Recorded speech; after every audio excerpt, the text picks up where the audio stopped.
In this video, I will be demonstrating the correct sequence of PPE and aseptic technique following USP 797 standards. I'm starting by putting on my shoe covers. This prevents dirt, dust, and any microorganism from my shoes from entering the clean environment. Shoe covers keep the sterile area protected from outside contamination.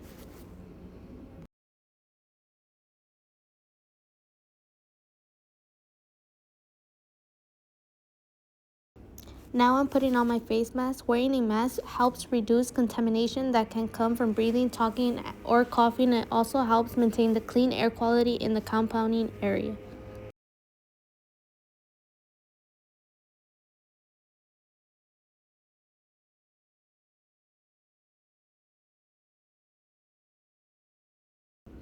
The third PPE I will be putting on will be my hairnet. This ensures all of my hair is completely covered so that no loose hair or particles shed into the sterile environment.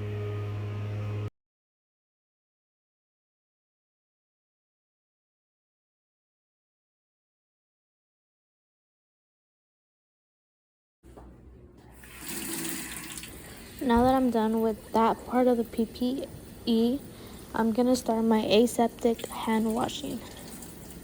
I scrub thoroughly using the correct technique, focusing under my nails, between my fingers, my palms, the back of my hands, and my wrist, all the way to my elbow.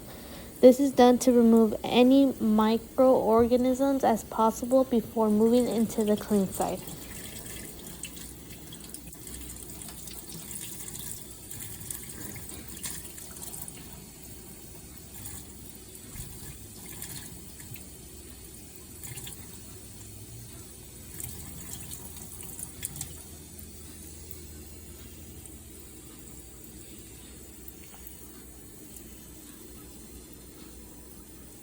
Try to get your fingertips.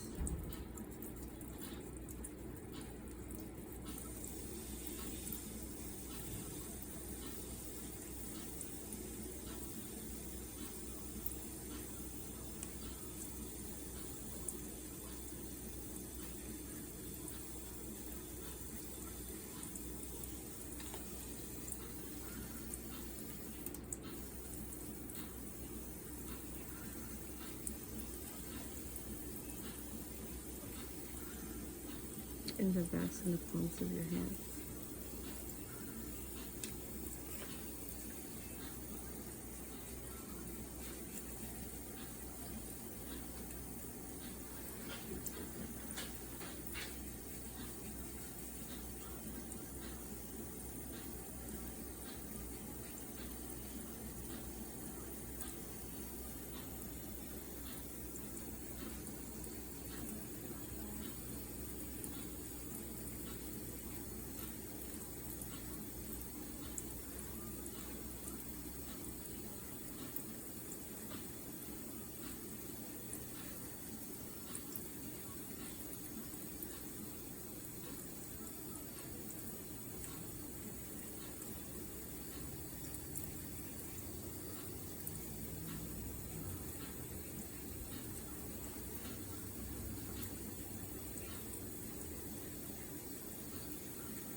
Yep. Start at your hand next time and then do the rest of your arm. After rinsing, I dry my hands with disposable towels, making sure to use a separate towel for each hand to avoid cross-contamination.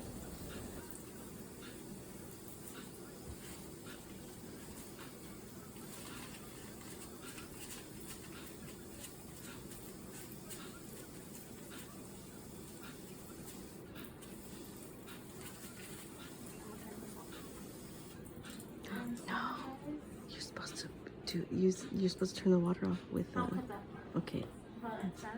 Once my hands are dry, I apply hand I'll sanitize sanitizer. for you. This adds an additional Do you level of sanitize your hands microbial first? reduction to ensure my hands are completely decontaminated. Sorry.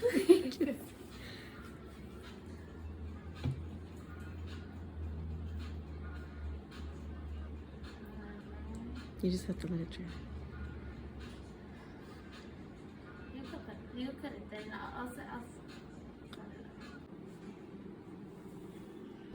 In the next part of the process, I put on my gown. The gown acts as a barrier to prevent particles, fibers, and microorganisms from my clothing from entering the sterile environment.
After my gown is secured, I put on my gloves. Gloves create a sterile barrier between my hands and anything I may handle. I make sure the gloves fully cover the cuffs of my gown to maintain the proper protection.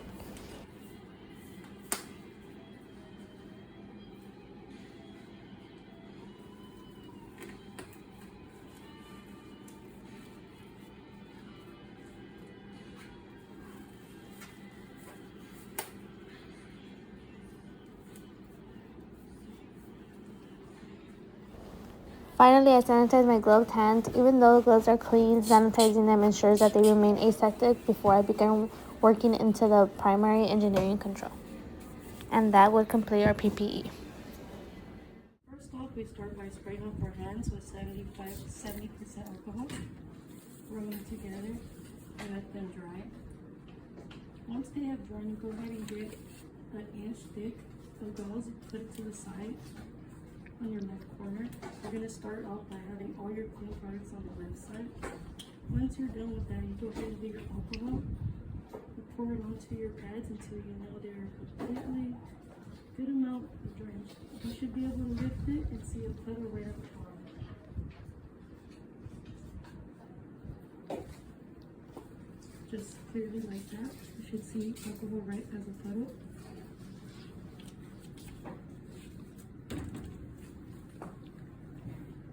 Then you go ahead and start off by getting a little batch, like 3. It's a good amount.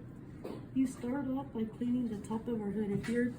If you're a little short, you might need a step stool to go ahead and get you to places. Start off from the left side, going all the way down to the right side, overlapping onto one another, making sure that the surface is clean.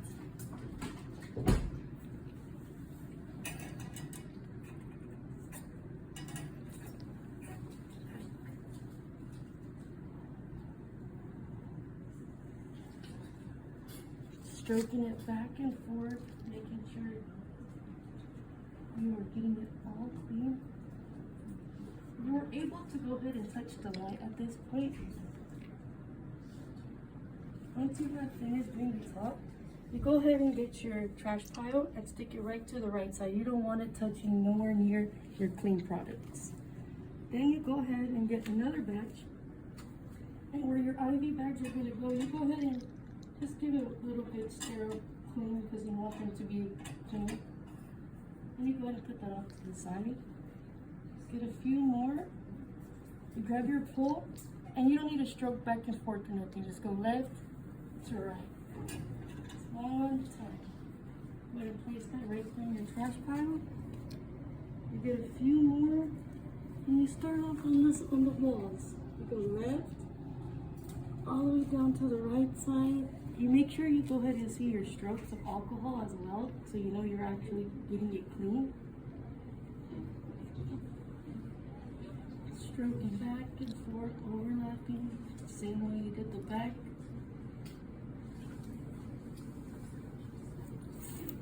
Okay, onto the trash pile. And you'll never clean the back of your hood.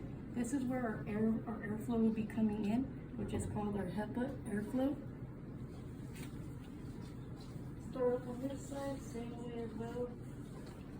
Left to right, stroking, overlapping.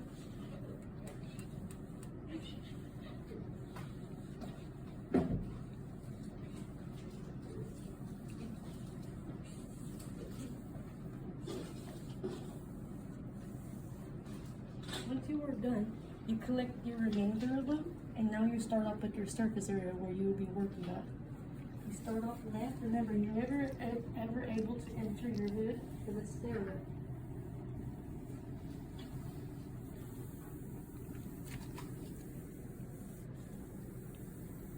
You should be able to see your stroking back and forth.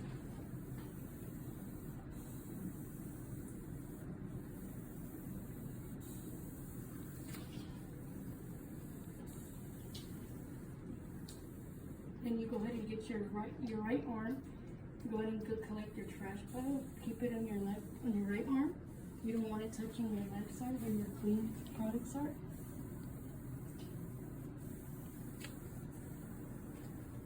And then you put them all on your right hand. Your product is now clean.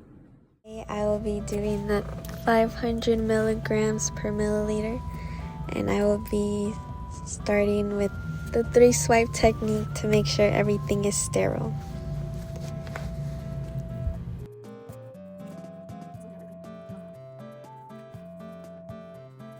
Now I will be adding my needle to my syringe.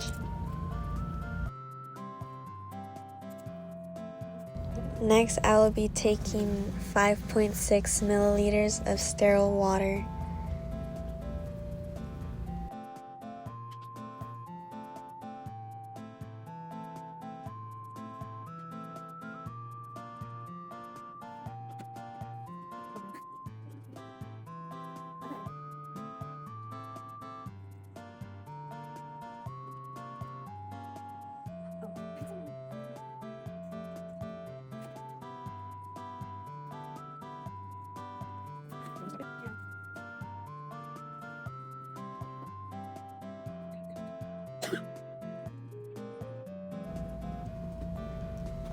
You will want to check for accuracy and tap out any air bubbles if necessary.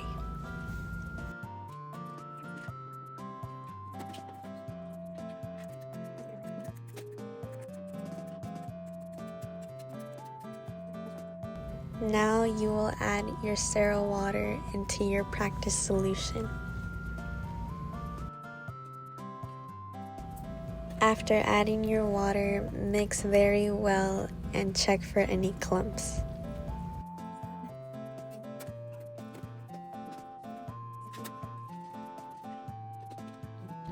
Now I will take out 6 milliliters of the practice solution.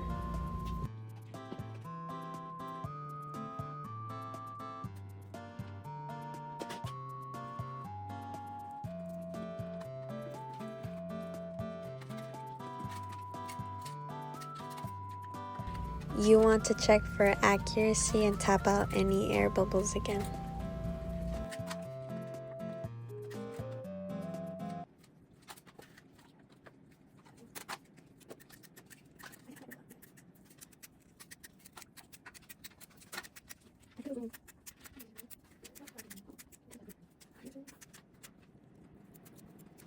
Now you will add your practice solution into your IV bag.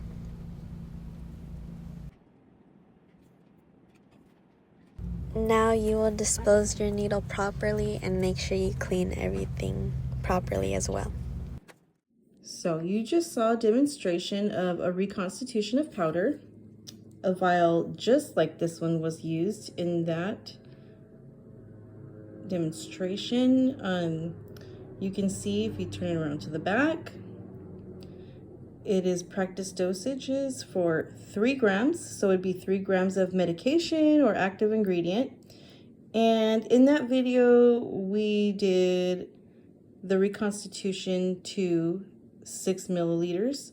So she would have drawn up 5.6 milliliters of sterile water, and she would have added it to her vial like this, and it would have reconstituted into a volume of 6 milliliters.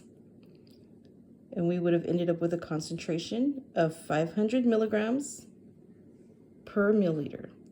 So we're going to do some calculations to see how we went from 3 grams of our active ingredient to this concentration of 500 milligrams per milliliter. So we're going to start with what we know. We have 3 grams of medication or active ingredient in the powder form, and we're reconstituting it. So the first thing we're going to do is, because our concentration is per milligram and not grams, we're going to convert our grams to milligrams. So the way we do that, the solution or formula is going to be 3 times 1,000. That's how we convert from grams to milligrams. So it would be 3,000 milligrams. And we would have 3,000 milligrams. And because we reconstituted it to 6 milliliters, it'd be 3,000 milligrams per 6 milliliters. Okay, and we want to get it to our concentration to see where we got to the, can you see that, 5 milligrams per milliliter. So we want to know how much is that going to be for just 1 milliliter. What is the actual concentration? So we're going to take that 3,000 divided by 6. 3,000 divided by 6 is going to be 500. So that would be 500 milligrams per milliliter.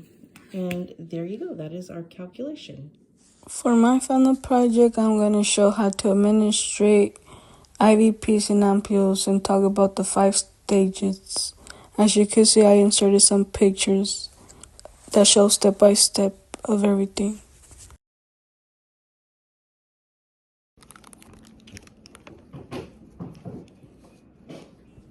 The first step is preparation. You have to gather all things necessary, sterile supplies including filter needles.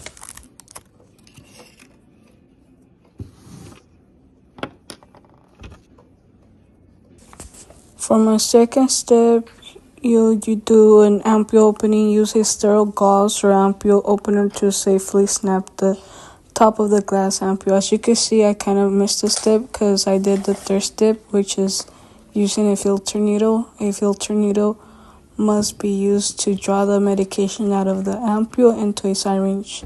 I kind of got those 2 steps mixed up. That's my bad.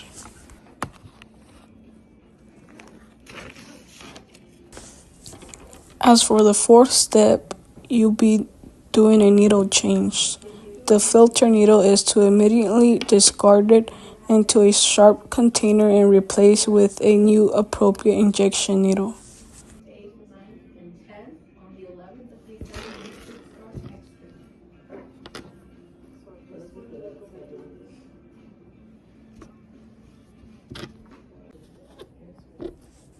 And for the fifth and final stage, administration. The medication is administered into a capacitable IV line at a correct prescribed rate and often flush in line before and after the push.